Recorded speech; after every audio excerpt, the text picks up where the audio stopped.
আৰু খুব দুখৰ বিষয় যে আমাৰ আসাম গভৰ্ণমেণ্টখন ফৰ্ম হোৱাৰ শপত গ্ৰহণৰ পিছদিনাখনেই আমাৰ গাঁওসমূহত যিধৰণে মানে ছাৰ্ভে পাৰ্টি গ'ল, যিধৰণে ছাৰ্ভে কৰিছিলে, আমি সেইবোৰ আমি বিৰোধ কৰিছিলোঁ। আৰু আমাৰ বিৰোধ কৰা দেখি প্ৰাক্তন মন্ত্ৰী পীয়ুষ হাজৰিকা ডাঙৰীয়া আমাক তেওঁৰ এই যে নেকি ইন্সপেকশ্যন বাংলো IB জাগিৰোডস্থিত যিটো পেডিঅ'লজি IB তাত আমাক নিমন্ত্ৰণ কৰিলে, মাতি পঠালে।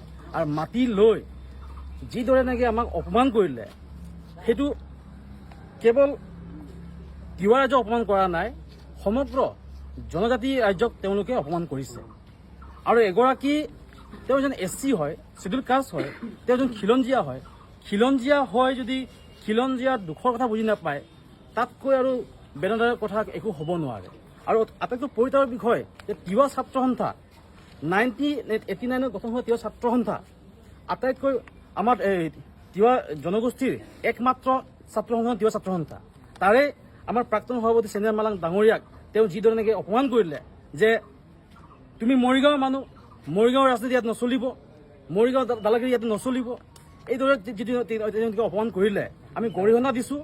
আৰু তেওঁৰ সেইখিনিও সাম্য জ্ঞান নাই নেকি যে আমাৰ তিৱা ছাত্ৰ সন্থাৰ প্ৰাক্তন সভাপতি চেনিয়াৰ মালাং ডাঙৰীয়াৰ ঘৰ যে এজাৰবাৰী পঞ্চায়তৰ অন্তৰ্গত, আৰু এজাৰবাৰীখন যে জাগিৰোড সমষ্টিৰ অন্তৰ্গত, তেওঁ কেনেকৈ বিধায়ক হ'ল? নিজৰ চাৰিসীমা চিনি নোপোৱা বিধায়ক, ইয়াতকৈ দুখৰ কথা কি হ'ব পাৰে? তাৰ লগতে আমাৰে সন্থাৰ সহকাৰী সাধাৰণ সম্পাদক সঞ্জীৱ ফৰাই ডাঙৰীয়াক এৰেষ্ট কৰক, ইয়াক তেওঁ ক'বলৈ ক'ত সাহস পালে? তেওঁ পাহৰি যাব নালাগে যে এইটো আনডিভাইডেড গোভা কিংডম, ইয়াতে আমাৰ তিৱা ৰজাই শাসন কৰিছিলে এটা সময়ত।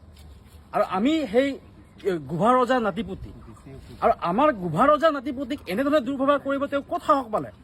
কোনে যদি তেখেতক ইমান সাহস? আৰু সেইখিনি সময়ত যিটো ব্যৱহাৰ কৰি আছিলে, তেওঁ যদি আমাৰ তিৱা জনগোষ্ঠীৰ নেতাসকলক তেওঁ যদি দুৰ্ব্যৱহাৰ কৰি আছিলে, সেইখিনি সময়ত খুব সুন্দৰকৈ মিচিকিয়া হাঁহি মাৰি আছে আমি দেখিবলৈ পাইছোঁ। তিৱা সাহিত্য পৰিষদৰ EM খগেন চন্দ্ৰ বৰদলৈ ডাঙৰীয়া, তাৰ লগতে তিৱা সাহিত্য পৰিষদৰ প্ৰতিষ্ঠাপক CEM নাৰায়ণ কুমাৰ যাদৱ ডাঙৰীয়া, আমি নাম ক'বলৈ আমি ভয় নকৰোঁ এইবিলাক মানুহক। তেওঁলোক হৈছে জাতিত একমাত্ৰ দালাল হয় তেওঁলোক। আৰু দালাল হোৱাৰ কাৰণে আমাৰ এনেকুৱা সংকটৰ সময়তো, জাতিটোৰ সংকটৰ সময়তো জাতিক তেওঁলোকে সহযোগ কৰিব নাহি মন্ত্ৰী পক্ষত বা চৰকাৰী পক্ষক তেওঁলোকে সহযোগ কৰিব গৈছে।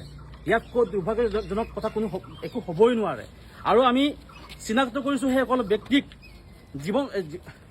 খগেন চন্দ্ৰ বৰদলৈ ডাঙৰীয়া আৰু লগতে তিৱা সাহিত্য পৰিষদৰ প্ৰতিষ্ঠাপক CEM নাৰায়ণ কুমাৰ যাদৱ ডাঙৰীয়া, তেওঁলোকৰ যিবিলাক মন্তব্য আমি শুনিলোঁ, আমি দেখিলোঁ, তেওঁলোকৰ যিটো ৰূপৰেখা আমি দেখিলোঁ, দেখি আমি এইটোৱে গম পালোঁ যে তেওঁলোক জাতিটোৰ পৰিপন্থী হয়, জাতিটোৰ বিপক্ষে তেওঁলোক থিয় দিছে।